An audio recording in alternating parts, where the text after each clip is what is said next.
Let's see. What witches do we believe in now? What ceremonies do we do? Every morning we brush our teeth. What is the evidence that the brushing the teeth does us any good in cavities? You start wondering. Imagine as the Earth turns on the orbit, there's an edge between light and dark. And along that edge, all the people who are doing the same ritual for no good reason. And you try to picture this perpetual line of toothbrushes going around the Earth. It's to take the world from another point of view. This project is a journey into the deconstruction of our status quo house. The house under consideration is not the one that is tailor-made by any star architects, but the one that the majority live in. This is the house driven by the market and standardized by science. This is the world neglected by the architects. The question becomes then, who is actually designing our domestic living? Today, our homes no longer serve as the fixed points of our lives. The rigidity and the indifference of these standard houses to their occupants clashes with today's ideology of mobility, flexibility, and connectivity. Hi everyone, and welcome to my channel, The Not So Ordinary Wife. So there is our door, and over there is our living room. This is our bedroom. This is actually 2 end tables stacked on top of each other because I never found something that fit this space. We don't actually ever use this room. We do not eat dinner in here, so it's kind of a useless dining room. The deconstruction starts with a reconsideration of the existing condition inside a standard house, and studying closely the fundamental objects, activities, patterns, and habits that compose our everyday domestic living. And to imagine what are the possible alternatives, to imagine how else our houses can relate to the activities within.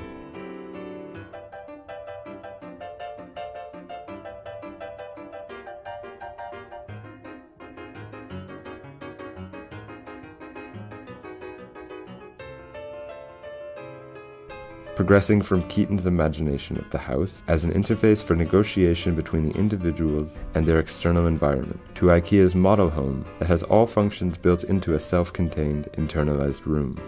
So how is our house performing in our everyday life today? As the rest of the world is constantly converting from the rigid and singular to a world of connectivity and fluctuations, our houses, with its definition as a collection of walls, floors, windows, and doors, has been reduced to a mere backdrop for containing the objects of our living. So how else can we think about a connected, intelligent house, beyond a thermometer that can adjust our room temperature? The project is a search for a new definition. Beyond our house as essentially a collection of fixed locations and positions of walls and floors, and the activity of designing as the recomposition of these elements of walls, floors, and doors.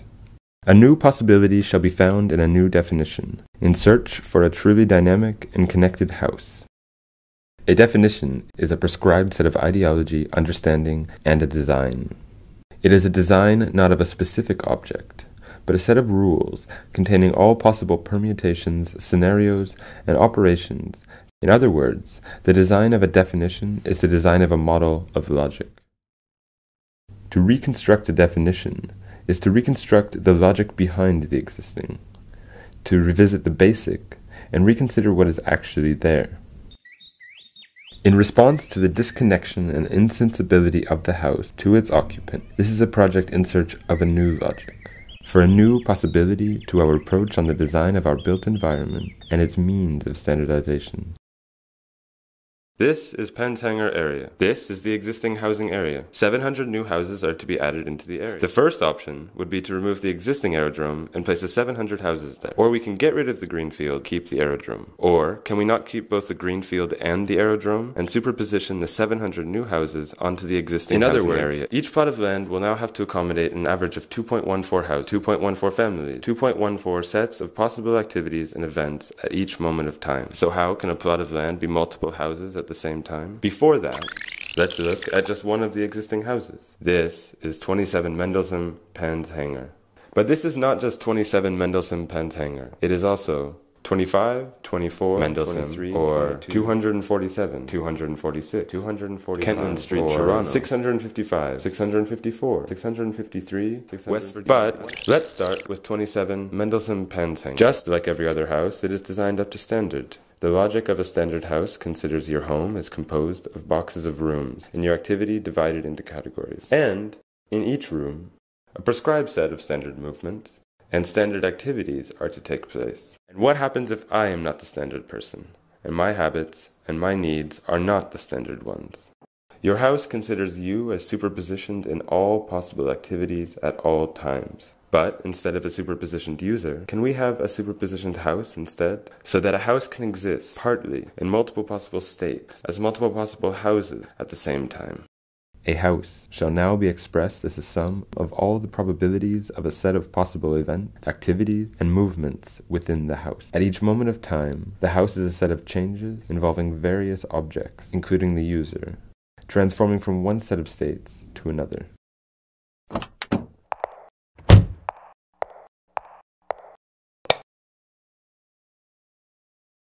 Any other situation in quantum mechanics can always be explained afterwards by saying, you remember the case of the experiment with the two holes? Suppose that we have some source of bullets, then a long distance from here we have another plate, and it has two holes in it. That's the famous two-hole business.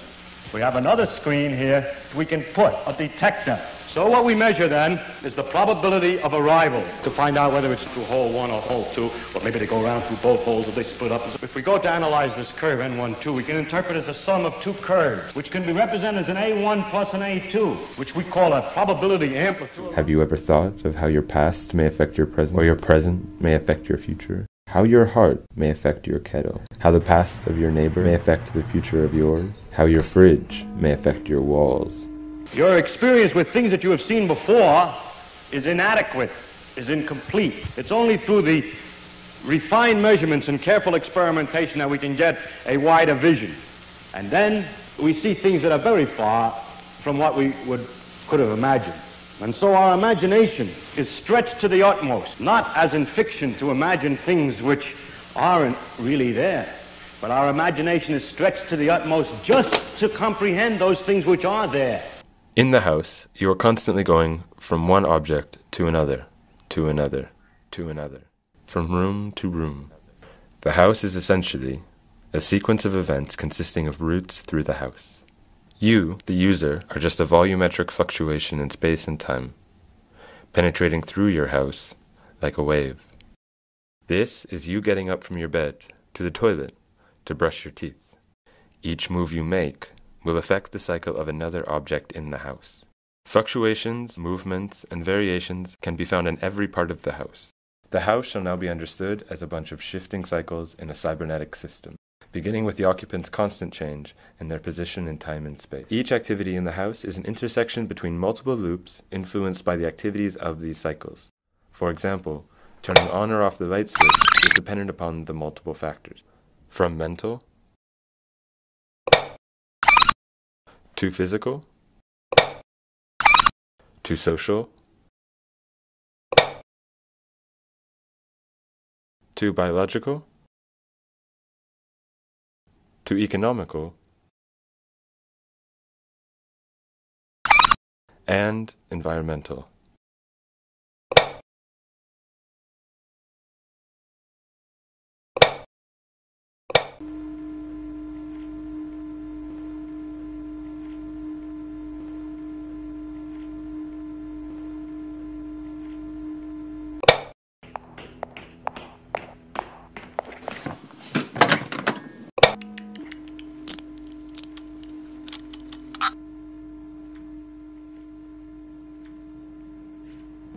Stopping at the tip of the dart.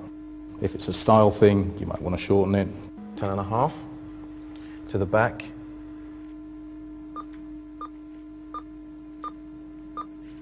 And add in a little bit for that allowance there. So that's 3 centimeters there. Get right up on his nape bone, so that's 65.5. Your positions and cycles will be the new fixed of your home. What is uncertain here is what you will do next in the house. Are you going to turn on the TV? Have a cup of tea? Go to the toilet? Or open the fridge? In our measuring chamber, your habits, cycles, and preferences will be continuously measured.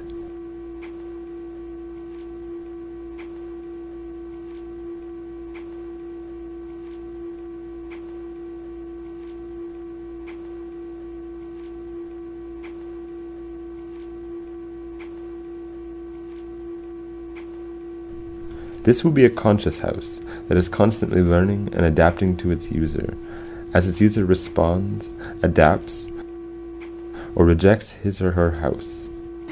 This is the application of the Internet of Things into the domestic scale, bringing the power of external global connectivity internally back home. The concern is not about how the objects can be accessed externally, but how they relate to each other in the house.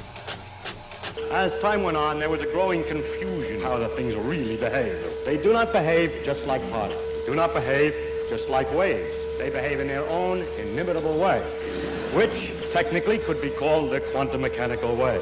This house will constantly oscillate between different states, such as position, size, location, and functions. And the total probability of a house is equal to the sum of all the alternative ways that the same event can happen.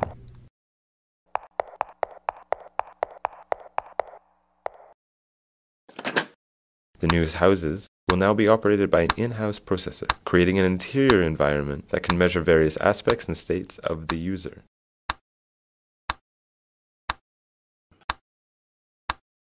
Responding to the user's fluctuating states, the house will rearrange itself accordingly to create an ever-changing domestic environment. Your house will now be composed of 3 enclosed spaces, with 3 doors. When you enter the house, the room you are in becomes your present, with 2 possible futures. The moment you make a choice to enter another room, you entered becomes your present, and the room you are in, your past. In this house, you will always have a past, a present, and a future. You can choose to stay in the present, progress to the future, or reverse to the past.